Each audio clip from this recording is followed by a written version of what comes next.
ভোলা যায় নাকি মাহে রমজানের স্মৃতি। এ মাসে কত ফজিলত জানো কি মুসলিম জাতি,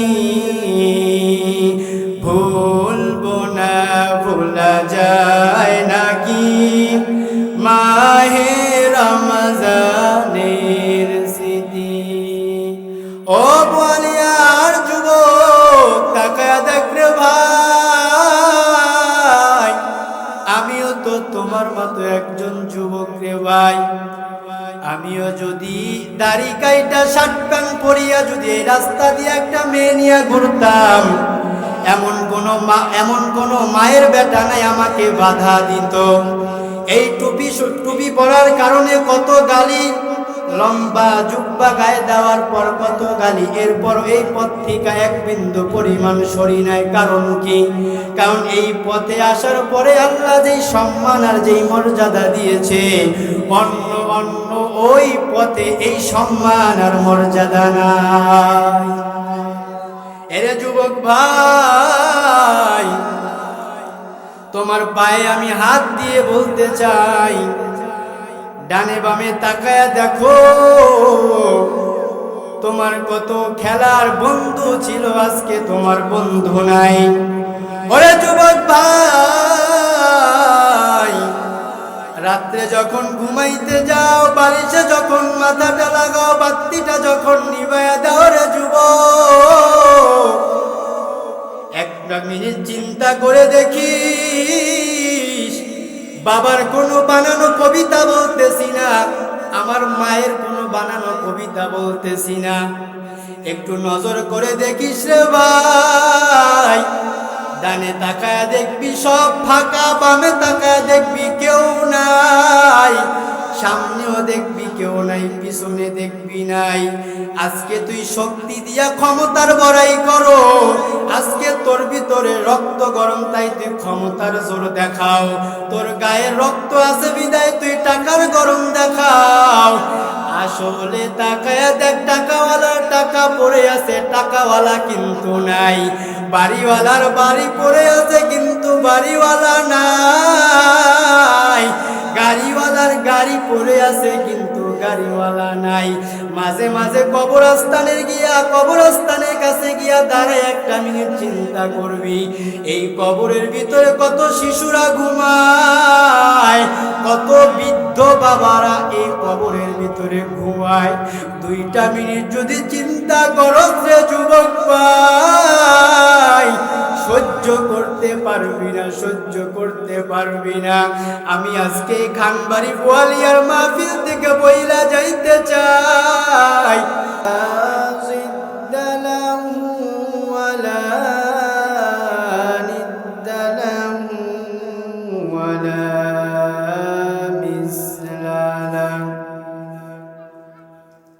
ونشهد أن سيدنا وسندنا وحبيب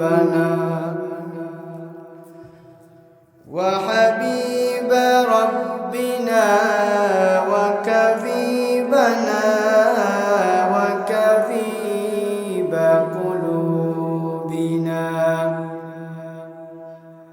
ومولانا محمدا عبده ورسوله الذي أرسله الله تعالى بالحق بشيرا ونذيرا وداعيا إلى الله بإذنه وسراجا وقمرا منيرا. أما بعد فأعوذ بالله من الشيطان الرجيم.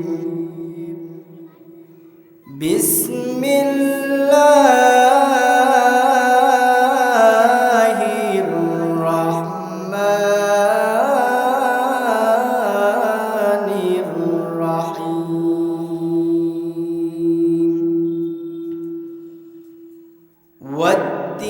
ওয়াত-তিনি ওয়াজ-যাইতুন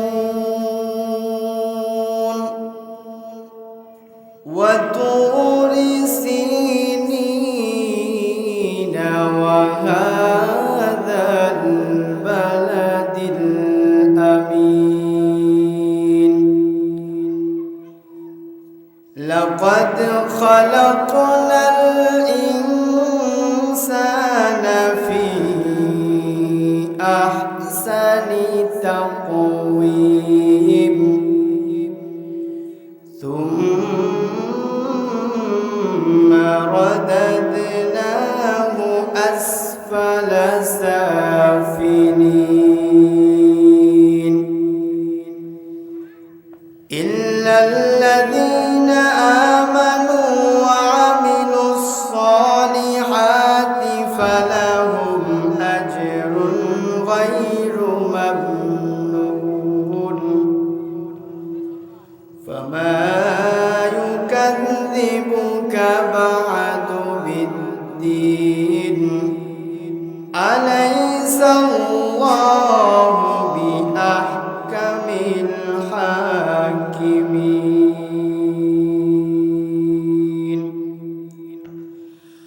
وقال النبي صلى الله عليه وآله وسلم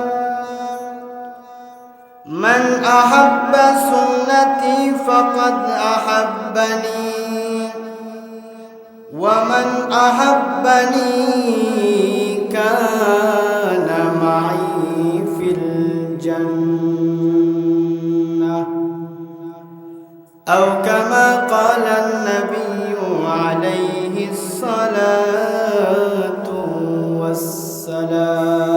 والسلام صدق الله مولانا العظيم وصدق رسوله النبي الأمي الكريم ونحن على ذلك من الشاهدين والشاكرين والحمد لله رب العالمين मैं दूर हो मजबूर हो ऐ सैयद आलम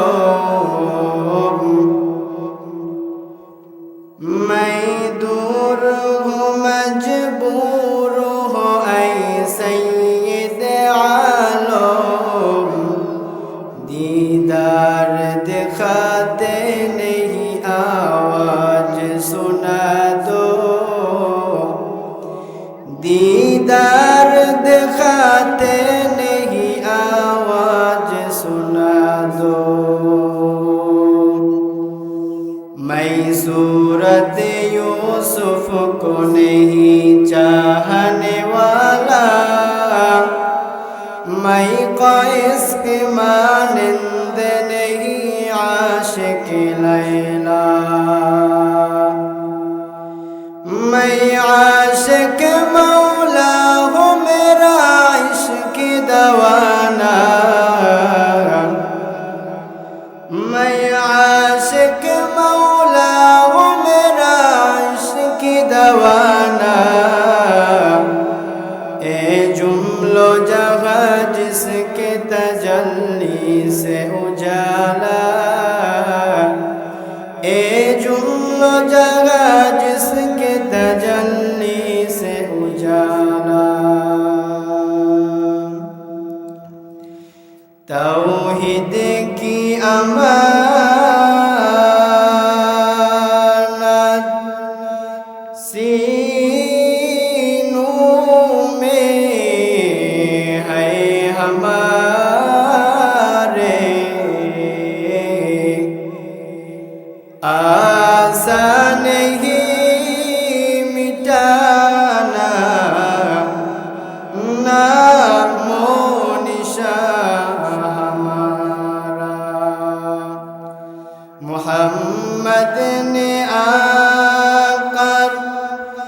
কুফর কো মিটায়া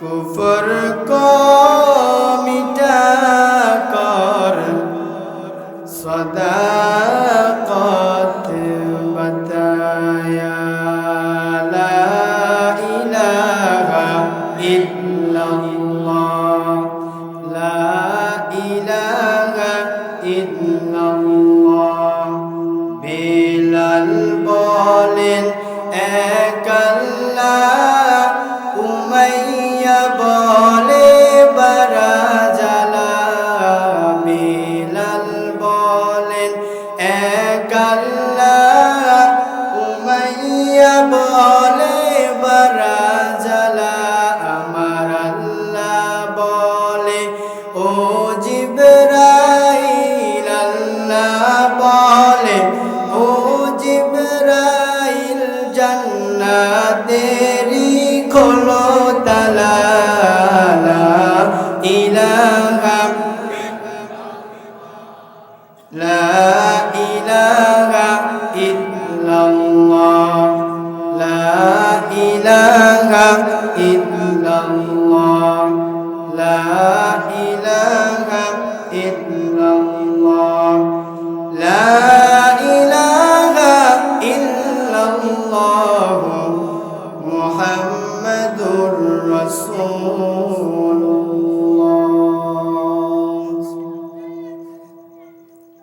সুবহানাকা লা ইলমা লানা ইল্লা মা 'আল্লামতানা ইন্নাকা আনতাল আলিমুল হাকীম আকাশ জমিন পাহাড় চন্দ্র তারা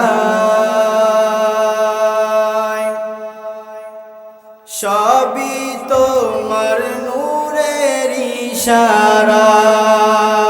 ইশারায় তোমার শানে পড়লে দরুদের হৃদয় ভরে যায়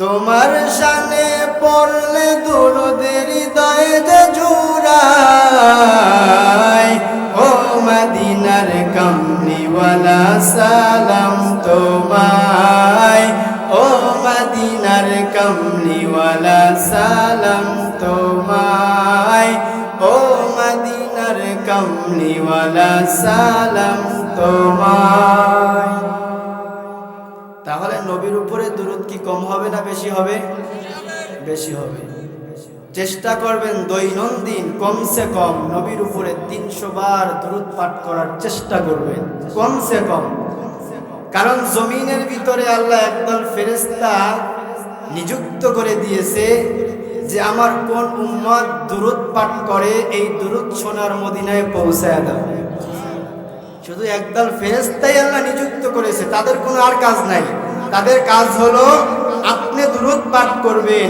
আপনার দুরূদ ওই ফেরেশতারা মদিনায় পৌঁছায় দিবে এজন্য চেষ্টা করবেন দৈনন্দিন কমসে কম 300 বার কার উপরে দুরূদ নবীর উপরে দুরূদ পাঠ করেন আল্লাহ আমাদের সকলকে বোঝার তৌফিক দান করুক বলেন আমিন ভূমিকা ছাড়াই শুরু করেছি আজকে এই জান্নাতের বাগান যারা সাজিয়েছে অক্লান্ত পরিশ্রম করেছে মেহনত করেছে সহযোগিতার হাত বাড়িয়েছে আল্লাহ সকলের এই পরিশ্রম মেহনতকে আল্লাহ দ্বীনের জন্য কবুল করুক বলেন আমিন আমি আপনাদের সামনে আমারে অনেকেই চিনেন ফেজে অনেকে পরিচয় চিনেন আপনাদেরই সন্তান আমি এজন্য আপনাদের খেজমতে কোরআনুল হাকিমের আপনাদের সুপরিচিত একটি সূরা তেলাওয়াত করেছি শেষ নবী শ্রেষ্ঠ নবীর রেখে যাওয়া অসংখ্য অগণিত আমিও বাণী হাদিস থেকে একটি হাদিস তেলাওয়াত করেছি আয়াত ও হাদিসের আলোকে ইখলাস ও রুহানিয়াতের সমন্বয় কিছু কথা আমাকে বলার জন্য আপনাদের শুনবার জন্য সেই ধৈর্য হিম্মত দান করুক বলেন আমিন যতটুকু আলোচনা করব উঠা বসা করব না ইনশাআল্লাহ এই মজলিসের একটা আদব আছে না একটা আদব আছে এজন্য আমরা চেষ্টা করব যতটুকু এখানে বসে থাকব আমলের নিয়তে আমরা কথাগুলো শুনবো আল্লাহ আমাদের সকলকে এই মজলিস থেকে, এই ময়দান থেকে তওবা করে বাড়ি ফেরার মতো তৌফিক সকলকে দান করুক, বলেন আমিন। আমি সূরা হাকিমের সূরা ৩, যেটা কোরআন শরীফের সুপরিচিত একটি সূরা, অনেকেরই মুখস্থ, এই সূরাটি তেলাওয়াত করেছি। সূরার শানে কি বলেন আল্লাহ দেখেন, ওয়াত্তিন ওয়াজ্জাইতুন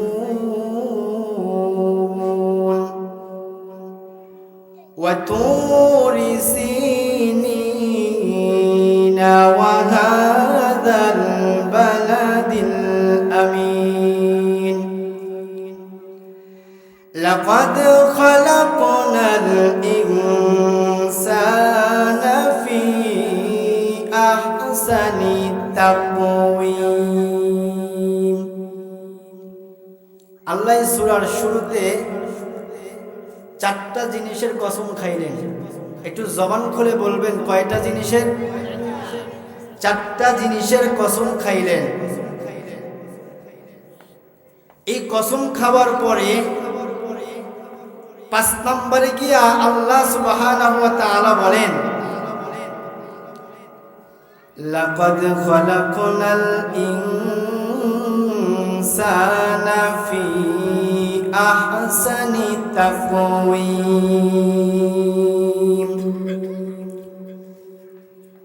আমি আল্লাহ 4টা জিনিসের কসম খাইলাম। 4টা জিনিসের কসম খাওয়ার পর, এই 4 জিনিসের কসম খাওয়ার পর আমি আল্লাহ 5 নম্বরে গিয়া বললাম, লাকাদ খালাকনাল ইনসানা ফি আহসানি তাকওয়িম।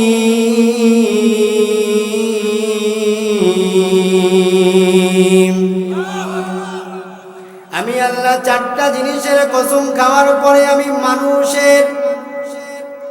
আমি যে মানুষ বানাইলাম এত সুন্দর করে, এই মানুষের বরাত্তর ঘোষণা দিলাম। আমি 4টা জিনিসের কসম খাওয়ার পরে, মানুষ তুমি যে দামি, তুমি যে সুন্দর সূরাতের দিক থেকে, এটা আমি 5 নম্বরে গিয়া বললাম, মানুষের মতো এত সুন্দর করে, এত আদর করে আমি আর কোনো মাখলুক বানাই নাই।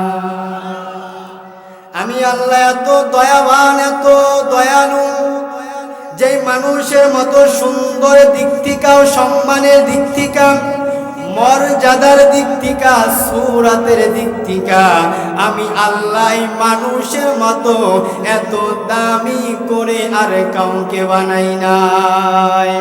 এ মানুষ কতটা দামি, এ মানুষ কতটা সম্মানওয়ালা, ইজ্জতওয়ালা, এই মানুষ কতটা দামি, এই মানুষ কতটা দামি।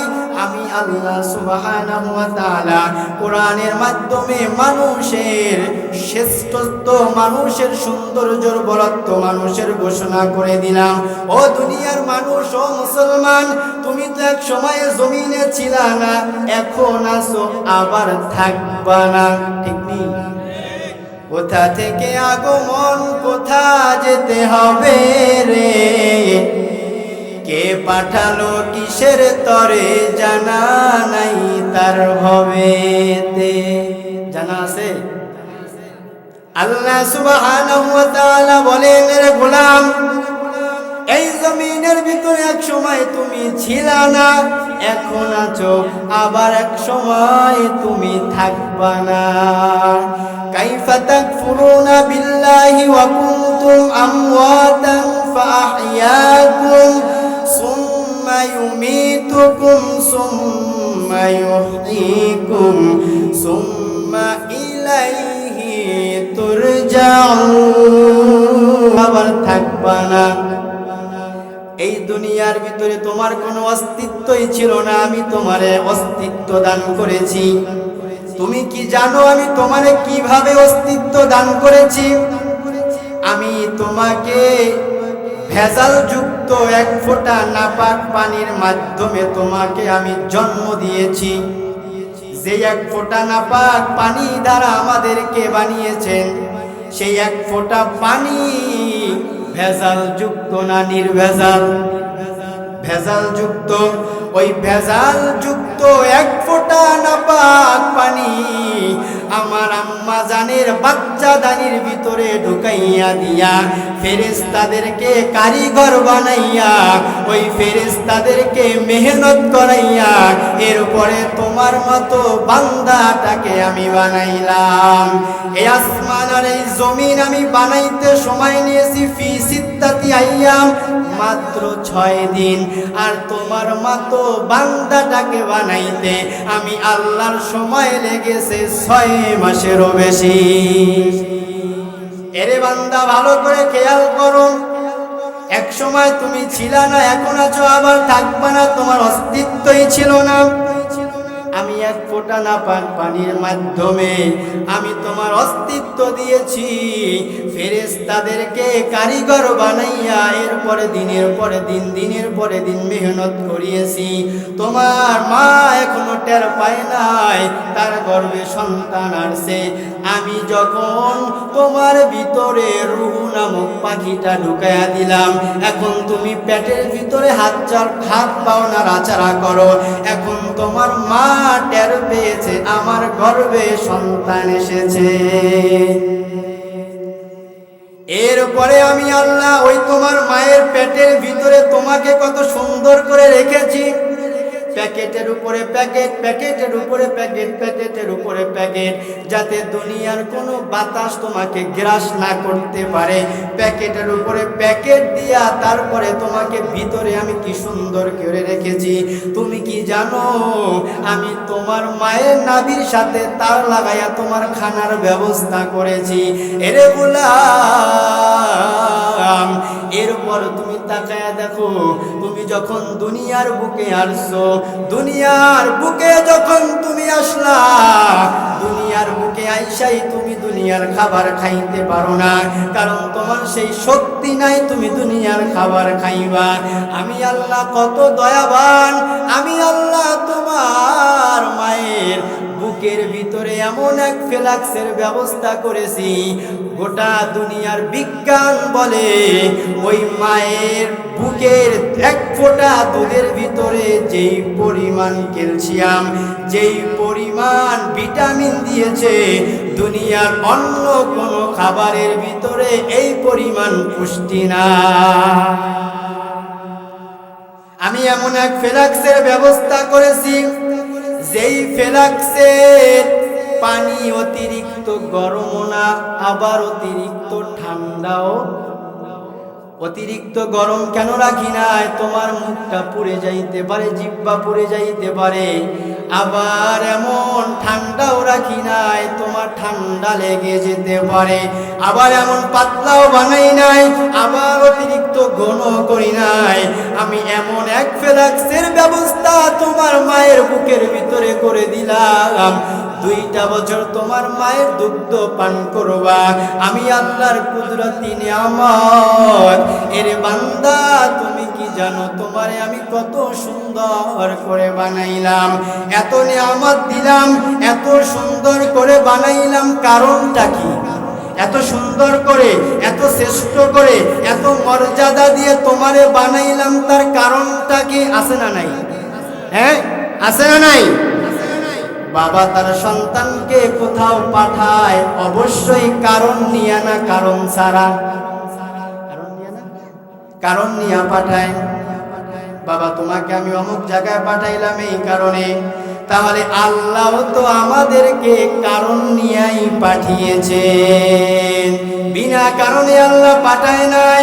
অনেকে মনে করে দুনিয়াটা 2 দিনের, ঘুইরা ফিরা আবার চলে যাব। না না, তুমি মনে করতে পারো দুনিয়াটা 2 দিনের, কিন্তু না রে ভাই। ডানে বামে যদি তাকায়া দেখো, দুনিয়াটা 2 দিনের না। দুনিয়ার যুবক কিংবা ছোট পোলাপান দেখবেন, একটা সিজন আসলে ওরা ঘুড়ি উড়ায়, উড়ায়নি? বিলের মাঝখানে ঘুড়ি উড়ায়। ঘুড়িটা ছেড়ে দেয় আসমানে, নাটাই কার হাতে? বান্দার হাতে, ঠিক না? নাটাই থাকে বান্দার হাতে, ঘুড়ি থাকে আসমানে। ডাক দিয়া বলে, রে ঘুড়ি তোকে আমি ছেড়ে দিলাম, যা উপরে গিয়া যেমনে যাও, কোনো আমি তোমাকে ডিস্টার্ব করবো না, স্বাধীনতা দিলাম, তুমি ডানেও যাইতে পারো বামেও যাইতে পারো, কিন্তু ওনাটাই হলো আমার হাতে, আমি মালিক যখন টান দিব আমার কাছে তোমার আসতে হবে। তাহলে আল্লাহ আমাদেরকে পাঠাইলেন কারণ নিয়া, কারণ ছাড়া নয়। কি কারণ নিয়া পাঠাইছে আল্লাহ তাও কোরআনের ভিতরে আল্লাহ জানাইয়া দিলেন, ওমা খালাকতুল জিন্না ওয়াল ইনসা ইল্লা লিয়াবুদুন।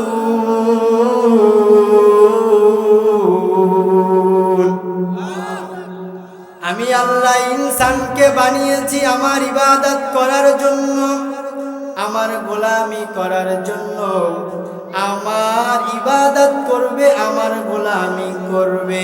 এবার সকলে একটু জবান খুলে বলেন, জমিনের ভিতরে গোলামি চলবে কার?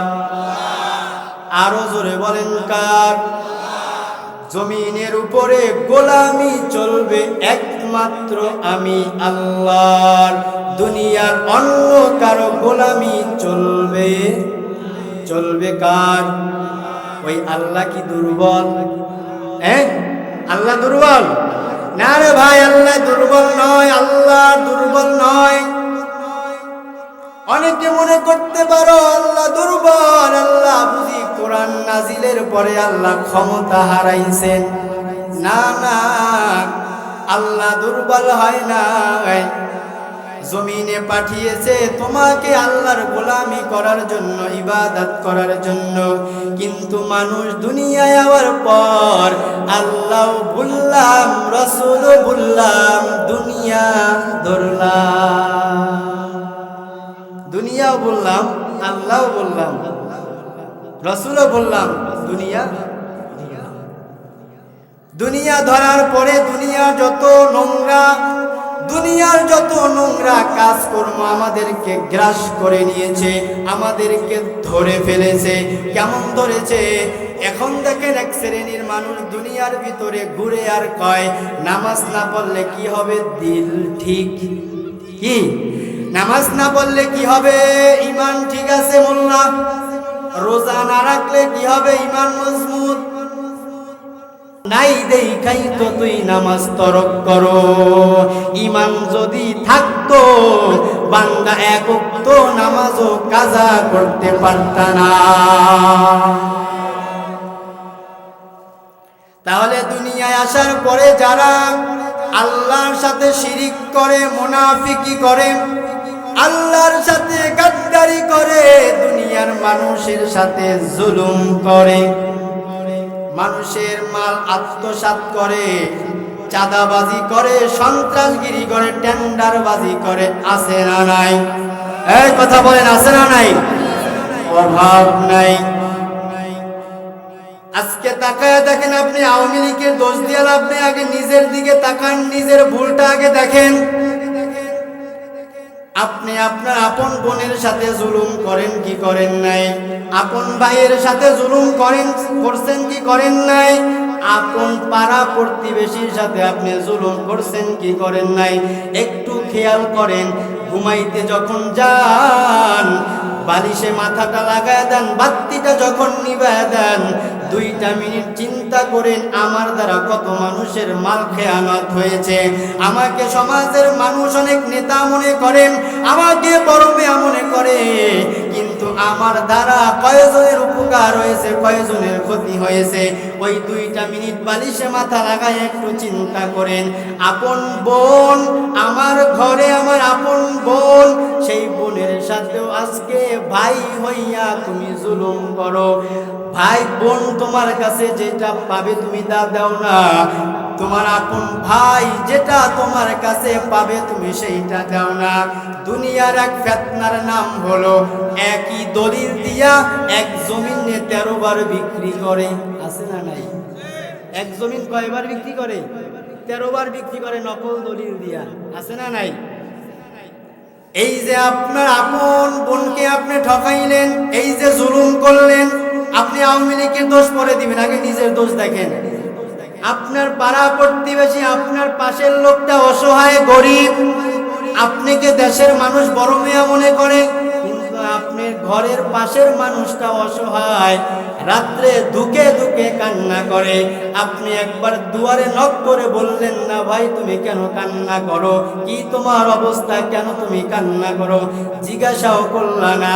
অথচ আপনাকে যখন কোনো সাল্লিশিতে ডাকা হয়, আপনাকে যখন কোনো বড় অনুষ্ঠানে ডাকা হয়, টেবিলের নিচে হাদিয়া খাইয়া আপনি সাল্লিশির মুভমেন্ট অন্যদিকে ঘুরাইয়া দেন।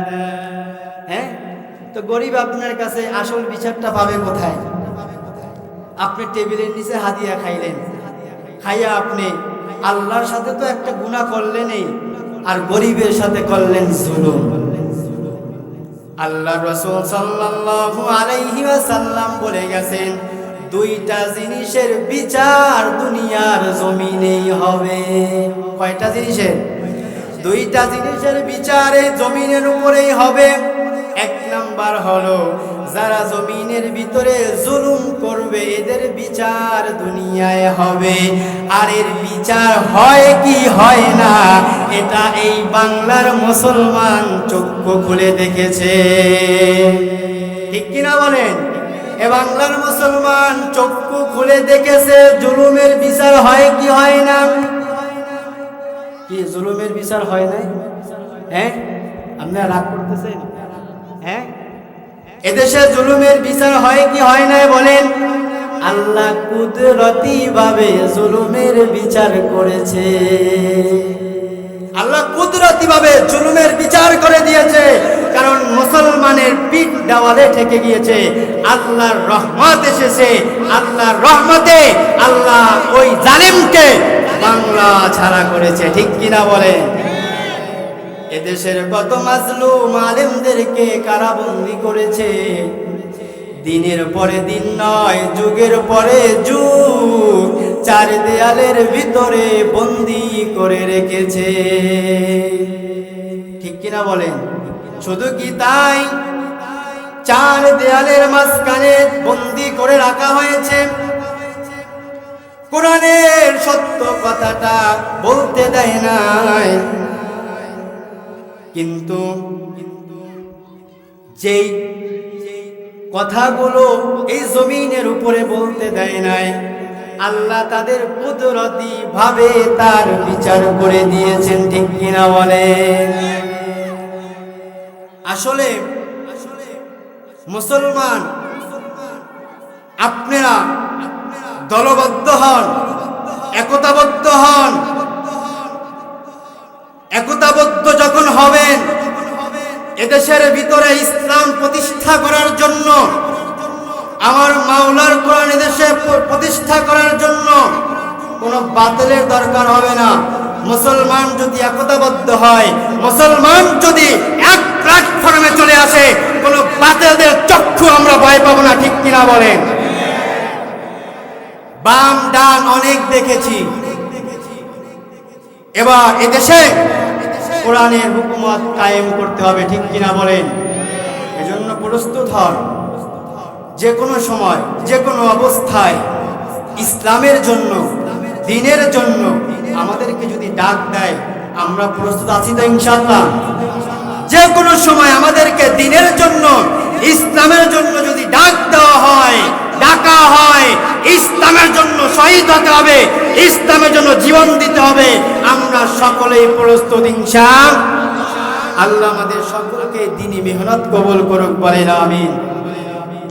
যে কথা বলতেছিলাম ভালো করে শুনবেন। এদেশের ভিতরে ভাই বোনের সাথে জুলুম করে, আবার বোনের সংখ্যা বেশি হলে ভাইয়ের সাথে জুলুম করে। আমি কথা অন্যদিকে নিচ্ছি না, আমি কথা কোরআন থেকে বলতেছি। অনেক দিন হয়ে গেছে, ঘাও চুলকানের দিন শেষ, এবার ঘায়ের উপরে মলম লাগানোর দিন চলে আসছে। কথা বুঝতেছেন?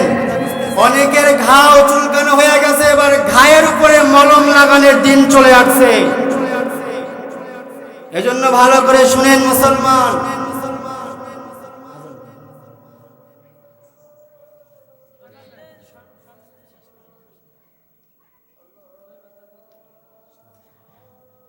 যাই হোক, আল্লাহ আমাদেরকে এই জমিনে পাঠিয়েছেন। কিসের জন্য পাঠিয়েছেন? ইবাদতের জন্য। কিসের জন্য? ইবাদতের জন্য পাঠিয়েছেন। এই জন্য আমি বলেছি, ওমা খালাকতুল জিন্না ওয়াল ইনসা ইল্লা লিয়াবুদুন। আল্লাহ আমাদেরকে এই দুনিয়ায় পাঠিয়েছে ইবাদতের জন্য, আল্লাহর গোলামির জন্য। এজন্য মুসলমান ও বোয়ালিয়া খানবাড়ির মুসলমান শুনে লও, সামনে আসতেছে রমজান মাস, বড় ইবাদতের মাস, ঠিক কিনা বলেন? বড় রহমতের মাস, নাজাতের মাস, মাগফিরাতের মাস। যেই মাসে একটা নফল ফরজের সমতুল্য, আর একটা ফরজ 70টা ফরজের সমতুল্য। যে এমন মাস, ওই মাসে আল্লাহ সুবহানাহু ওয়া তাআলা জাহান্নামের দরওয়াজাগুলো বন্ধ করে রেখেছেন, জান্নাতের দরজাগুলো খোলা রেখেছেন। যেই মাসে ইবাদত করলে সওয়াব, যেই মাসে নফল ইবাদত ফরজের সমান। ওরে মুসলমান, ওই মাসটা এলায় খেলায় কাটায় নিও না। আমার নবীজি, যার সামনে গুনাহ নাই পিছনেও গুনাহ নাই, ওই নবীও এই মাসে এই পরিমাণ ইবাদত করেছে, এই পরিমাণ ইবাদত করেছে, নামাজ আদায় করেছে। নবীজির পা মুবারক ফুলে গিয়েছে। আম্মা জান আয়েশা নবীকে জিজ্ঞাসা করলেন, হে হাবিবে, আপনি এত কেন আল্লাহর জন্য এত কেন করেন? এবার নবীজি ডাক দিয়া বলে, হে আয়েশা শুনে লও, আমার আল্লাহ আমারে এত কিছু দিয়েছে, আমি কি ওই আল্লাহকে একটু হলেও দিব না? তাহলে ওই রমজান মাস কত মজার মাস। যেই মাসে তাকায় দেখেন বান্দা সারাটা দিন রোজা রেখেছে, ইফতার সামনে নিয়ে বসেছে, পানির পিপাসা, এত পরিমাণ পানির পিপাসা, এত পরিমাণ তৃষ্ণা। মনে মনে চিন্তা করে, ডানে বামে লোক কয়টা যদি উঠা যাইতো তাহলে ভালো হইতো, একলা সব মেরে দিতাম, ঠিক না? কিন্তু দেখেন আল্লাহর কি কুদরত। মুয়াজ্জিনের আজান শোনার পর এক গ্লাস পানি 3টা ঢোক দেওয়ার পর পেটে আর কিছু যায় না। ভুলবো না, ভোলা যায় নাকি মাহে রমজানের স্মৃতি? ভুলবো না, ভোলা যায় নাকি মাহে রমজানের স্মৃতি? এ মাসে কত ফজিলত জানো কি মুসলিম জাতি? ভুলবো না, ভোলা যায় নাকি মাহে রমজানের স্মৃতি? আল্লাহর সেই পবিত্র কালাম মহাগ্রন্থ আল কোরআন, কি মহিমা এ মাসে হয়েছে তার আগমন, যার কারণে এত সম্মান দিয়েছেন প্রভু রহমান। রহমত বরকত নাজাতের মাস, জ্বালাও আমলের বাতি। ভুলবো না, ভোলা যায় নাকি মাহে রমজানের? প্রধান বক্তা যিনি আজকে আলোচনা করবে, তার হাতে হাত রাইখা শপথ নিবি, আজ থেকে নামাজ ছাড়বি না, মা বাবার সাথে বেয়াদবি করবা না, উস্তাদদের সাথে বেয়াদবি করবা না, সঠিক পথে চলবা, কোরআন ও হাদিস অনুযায়ী চলবা।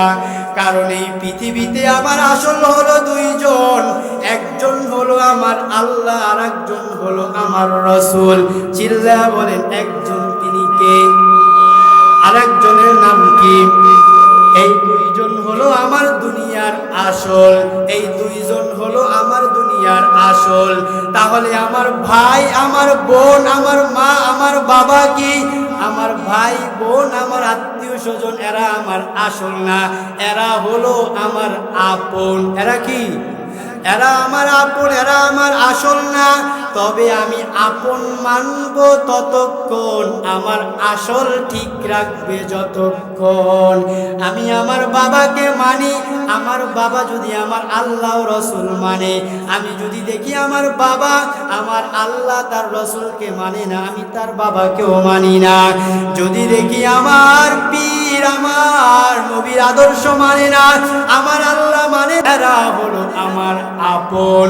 আসলে আমার আসল হলো আমার আল্লাহ, দুনিয়া এরা হলো আমার আপন। কিন্তু বান্দা তাকায়া দেখ, তাকায়া দেখ, আমি শুরুতে বলছিলাম আমার আল্লাহ এত দয়াবান আর এত দয়ালু। আমার আল্লাহর মতো দয়া কারো হয় না, আমার আল্লাহর মতো মায়ার কারো হয় না, আমার আল্লাহর মতো এত দয়া এত মায়া কারো হয় না। আজকে তাকায়া দেখ, স্বার্থের টানে মা তার সন্তানটাকে 6 তলা ভবন থেকে নিচে ফেলে দিল। আপন মা তার মেয়েটাকে জবাই করে জ্যান্ত ফ্রিজের ভিতরে ঢুকাইয়া দিল। এটা বাংলাদেশের তাজা খবর। কিছুদিন আগেও নেটের ভিতরে দেখলাম আপন স্ত্রী স্বামীকে দা দিয়া কোপাইয়া দুনিয়ার থেকে চিরবিদায় করে দিয়েছে। দুনিয়ায় সব স্বার্থপর, নিঃস্বার্থ একজন, তিনি হলেন আমার আল্লাহ। বলেন কে? তাহলে যদি আমরা কিছু, আমাদের কিছু প্রয়োজন হয়, কিছু দরকার হয়, কার কাছে চাইব? কথা বলেন, কার কাছে চাইব? ইয়া আইয়ুহাল্লাযীনা আমানুস্তাঈনু বিস-সাবরি ওয়াস-সালাত ইন্নাল্লাহা মা'আস-সাবিরিন।